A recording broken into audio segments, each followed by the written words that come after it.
आज की इस वीडियो में हम लोग ये डिस्कस करेंगे कि इंटरव्यू में जब भी आप जाते हैं तो वो क्या चीज़ें हैं जो अमूमन हमको नहीं करनी चाहिए।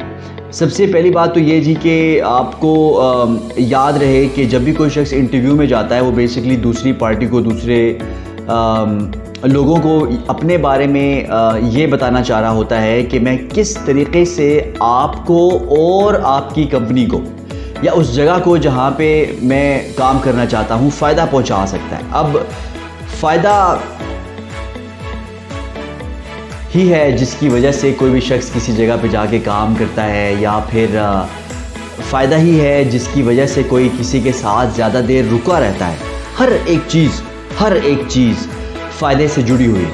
अगर आपको लगता है कि आपका फ़ायदा किसी के साथ ज़्यादा है तो आप वहाँ पे ज़्यादा देर रुकेंगे। जब आपको ये लगेगा कि आपका कोई फ़ायदा नहीं है तो आप कहेंगे फ़ायदा ही नहीं है कि मैं इधर थोड़ा सा वक्त दूँ। तो द फर्स्ट थिंग इज़ कि जो मोस्ट फ्रीक्वेंट क्वेश्चन पूछा जाता है इंटरव्यू में, वो यही कि अपने बारे में आप बताएं। अब अपने बारे में जब आपने बताना है किसी को तो अपने बारे में आप अमूमन क्या बात बताएंगे। आपका अपना बारे में बताने का जो अंदाज़ है वो ऐसा ना हो कि जैसे आप बहुत ही ज़्यादा ख़ुद पसंदी में मुब्तला हैं और आपको देखने के लिए लोग दूर दूर से आते हैं, और आप चिड़ियाघर में हुआ करते थे और आपके अम्मी अबू ने बचपन में आपको छोड़ा था और उसके बाद फिर आप बड़े हुए, फिर कई दूर दूर से लोग देखने के लिए आए। फिर एक दिन एक खूबसूरत लड़की आई, उसने आपको देख के पसंद किया और फिर वो आपको अपने अब्बू के साथ ले गई। फिर आपको उसने हार और कुल्ला पहना के दूल्हा बनाया और फिर अब आपके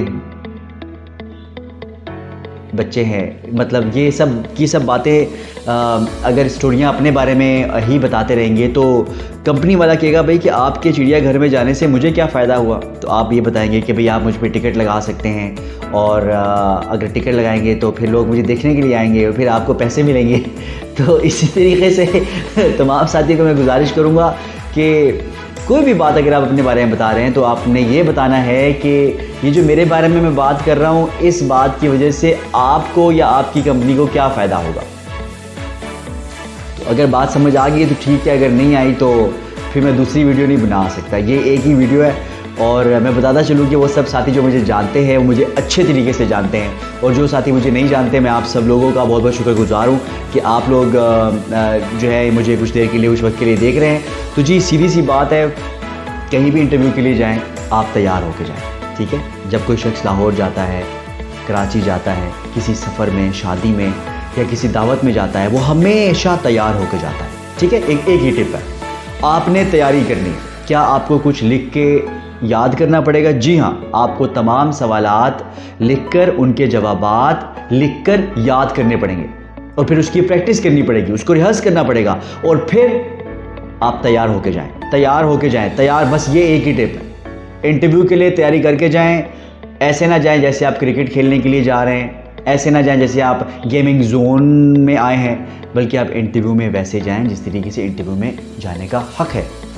तो मेरी तमाम साथियों से गुजारिश है, इंटरव्यू के क्वेश्चंस आपको यूट्यूब पे मिल जाएंगे, आपको गूगल में मिल जाएंगे, इसके अलावा उनके आंसर्स भी वहाँ पे मौजूद होंगे, और अच्छे तरीके से बाल बना के ये वो कपड़े अच्छे पहन के जो भी आपके पास मौजूद है। और फिर उसके बाद अगली चीज़ जो मेनली नोट की जाती है किसी भी जगह पे, वो वही है, आप बाअदब हैं, अखड़ मिजाज तो नहीं है, ख़ुद को कुछ बहुत बड़ी तोप तो नहीं समझते, और ये तमाम चीज़ें जो कि कोई भी शख्स किसी में ऑब्ज़र्व करता है और ये देखता है कि वो कितना डाउन टू अर्थ है या कितना अंडरस्टैंडिंग है, और बॉडी लैंग्वेज बहुत मैटर करती है। तो खैर ये यहीं तक है।